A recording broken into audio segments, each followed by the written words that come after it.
Welcome, Hugh. It's a real honor to be interviewing you in preparing the corporate whistleblowers survival guide. I've worked with about 5,000 whistleblowers over the last 3 decades, and I can say that stack up very well, unsurpassed in terms of passion and courage. And that makes me wonder what motivated you to join an industry like the microfinance industry. Well, initially I joined it with the belief that this would actually be an effective tool to eradicate poverty. So I was just as naive as most people remain to this day. It seemed like a very good idea, recycle loans to poor people at low interest rates to help them build a business and to earn their way out of poverty. So I went into it with this kind of naive idea, and then gradually as the years went on realized that the truth is a little bit more complicated than that.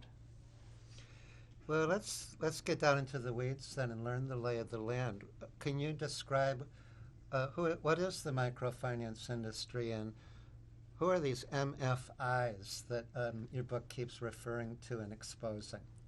Yeah, I mean, we're all familiar with the traditional image of the $500 loan usually to a woman who buys a goat or a sewing machine or something like this. All this money is channeled to the poor through these small local banks, or sometimes now very large local banks. Now what happens is people in the United States and Europe who fund these banks generally go through an intermediary. So they give their money to institutions such as Kiva is a very famous one, but you've got Deutsche Bank, Citibank, Standard Chartered, the traditional Wall Street players. You've got dedicated microfinance funds, such as Blue Orchard is the biggest one in the world.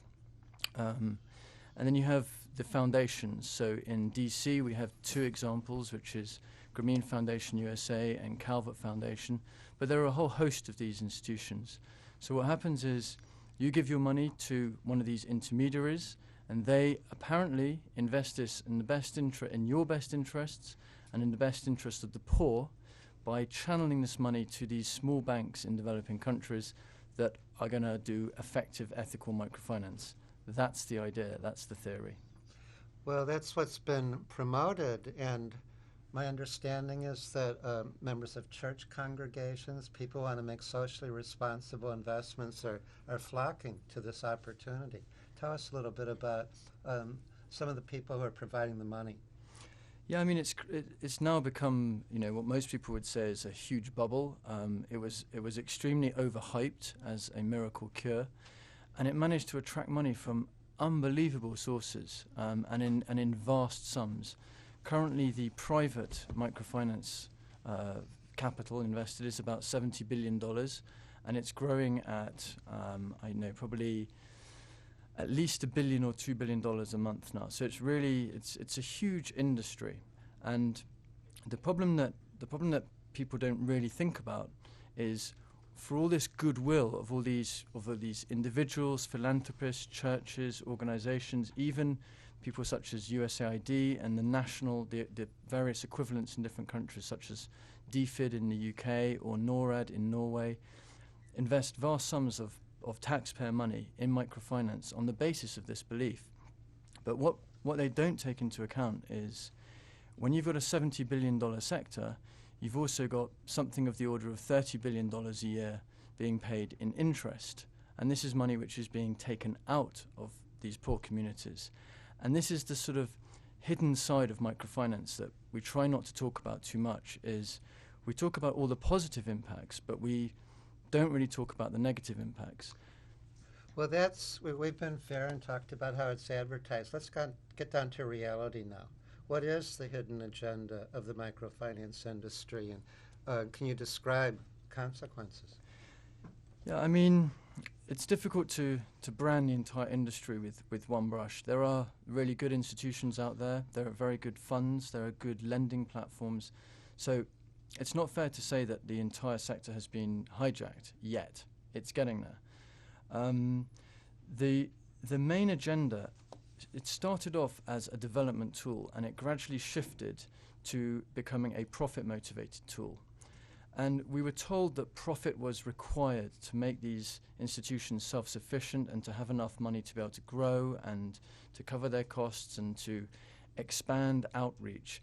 But what was really behind all this was we need them to just be profitable. And the way to make profit out of lending money to poor people is to charge them very high interest rates, and when they don't repay, to come down on them hard to make sure that they do repay. So you need to, as the profit motive seeped into the sector, it caused these two problems, which was one, very aggressive techniques in recovering defaulting loans, and the other was to increase the interest rates and the profitability of the institutions as much as possible ideally without actually pushing people into outright default. Just finding that fine line, which is charging enough interest rates that the people can just afford to repay, even if it means they have to refinance with other institutions or sell their pots and pans. You have to find this optimum level. So really profit has become the driving force behind the sector. So what are we talking about in terms of interest rates here? Well, everyone talks about, for example, Grameen Bank, the famous Bangladeshi bank that won the Nobel Prize with Muhammad Yunus. They charge interest rates of 20-25%, which is actually extremely reasonable in microfinance terms, even though people here would probably burst into tears at the idea of loans costing that much. But that's actually the exception. Most interest rates it's very rare to be under 30%. It's actually quite rare to be under 50%. It depends on the regulations in the various countries, but if you look at many countries in Africa, when all the costs are considered, it's often well over 100%.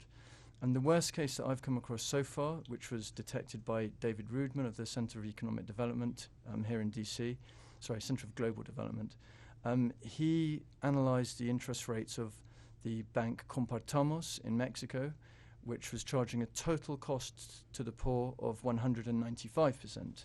So you can see how this can pretty quickly become fairly profitable. That's the highest that I've come across, but about 3 years ago, I began refusing to work with any institution that charged more than 100%, and that probably reduced my potential client base by about half, and really ruled out most of Africa and large parts of Latin America. Well, with interest rates of 100% or higher, what are the human consequences for people? Is this making their lives better? No, I mean, obviously, when you're paying these sorts of interest rates, it becomes difficult to generate any net profit. It's difficult enough just to pay the interest, yeah? So the idea of actually getting out of poverty is slightly out of the window when you're looking at these rates, which is why we see, if you look at the academic research on microfinance, the proponents of microfinance will cite very carefully selected research papers, often that they funded themselves, which will say that it's a miracle cure and that poverty is about to be eradicated. But if you look at, again, citing David Rudman, his conclusion after whatever it was, 10 years of research in the sector, was that the overall impact has been zero. Some people win, some people lose, but overall there's been no credible impact on poverty reduction. If you look at there's a famous report funded by DFID, the UK government. It was led by an economist called Maren Duvendak, and she and her team analysed 2,840 academic papers spanning 35 years of research in microfinance, and concluded that the impact had not only been zero, but this had been a terrible wasted opportunity, that we could have used the money for something more useful, and instead we put it into microfinance. So these are rigorous, independent academics looking at the evidence and just saying, I'm sorry, you can show me a few isolated cases on a website of the woman with the goat who apparently did well, but it doesn't stack up. There's 200 million people who are currently receiving microfinance loans. The microfinance sector very openly boasts that it's aiming for the billion mark.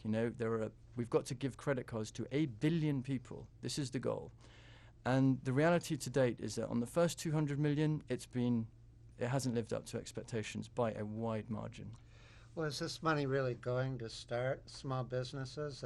It's just the interest rates are too high, or what is it being used for?